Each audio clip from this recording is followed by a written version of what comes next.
भोलेनाथ की बहन। जब माता पार्वती ने भगवान शंकर से विवाह किया तो वो खुद को घर पर अकेले महसूस करने और दुखी रहने लगी। माता पार्वती के मन में ये इच्छा उत्पन्न होने लगी कि अगर उनकी कोई ननंद होती तो उनका मन लगा रहता, लेकिन वो जानती थी कि भगवान शंकर तो अजन्मे हैं, ना ही उनकी माता है, ना पिता और न ही कोई बहन भाई जिससे वो अपनी बात को मन में ही दबा कर रख रही थी। भगवान शंकर तो ठहरे अंतर्यामी। उन्होंने माता पार्वती की मन की बात को जान लिया और माता पार्वती से पूछा कि कोई परेशानी है क्या देवी। तब माता पार्वती ने अपनी मन की बात शंकर जी से कही कि काश मेरी एक ननंद होती तो अच्छा होता। भगवान शंकर ने माता पार्वती से कहा कि देवी, मैं तुम्हें अपनी बहन और तुम्हारी ननंद तो लाकर दे दूं, पर क्या आपकी ननंद के साथ बनेगी। तब पार्वती माता ने कहा कि मेरी ननंद से क्यों नहीं बनेगी। भगवान शंकर ने कहा ठीक है, मैं तुम्हारी ननंद को लेकर देता हूँ। भगवान शंकर ने अपनी दिव्य शक्ति और माया से एक माया रूपी देवी को उत्पन्न कर दिया।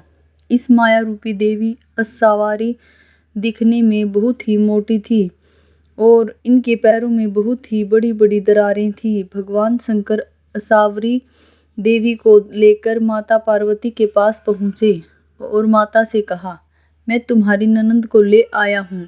माता पार्वती देवी असावरी को देखकर बहुत खुश हुई और तुरंत देवी असावरी के लिए स्नान की व्यवस्था करके देवी के लिए भोजन बनाने लगी।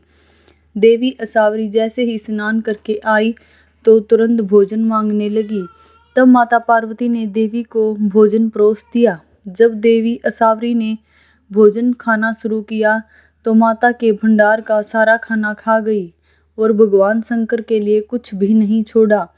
इस वजह से माता पार्वती दुखी हो गई और देवी असावरी के लिए वस्त्रों की व्यवस्था करने लगी, मगर माता जो भी कपड़े देवी असावरी को देती वो छोटे पड़ जाते, जिससे वो देवी के लिए दूसरे वस्त्रों की व्यवस्था करने लगी।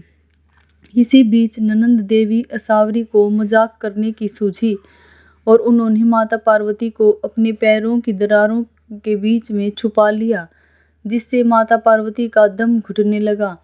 जब भगवान शंकर ने माता पार्वती को ना पाया तो देवी असावरी से पार्वती जी के बारे में पूछा तो देवी असावरी ने शंकर जी से झूठ बोल दिया कि मुझे नहीं पता। शंकर भगवान ने देवी असावरी से दोबारा पूछा कि कहीं है तुम्हारी कोई शरारत तो नहीं। तो देवी असावरी और ज़्यादा हंसने लगी और ज़मीन पर अपने पैर को तेजी से पटक दिया, जिससे माता पार्वती देवी के पैरों की दरार से बाहर निकलकर गिर पड़ी। ननंद के इस तरह के व्यवहार से माता बहुत दुखी हो गई और बहुत क्रोधित भी हो गई। माता पार्वती ने भगवान शंकर से कहा कि मेरी गलती हुई कि मैंने ननंद की इच्छा प्रकट की। आप कृपा करके मेरी ननंद देवी असावरी को जल्द ही ससुराल भेजने की कृपा करें। तब भगवान शंकर ने देवी असावरी रूपी अपनी माया को कैलाश पर्वत से विदा किया। Please channel subscribe. Radhe Radhe.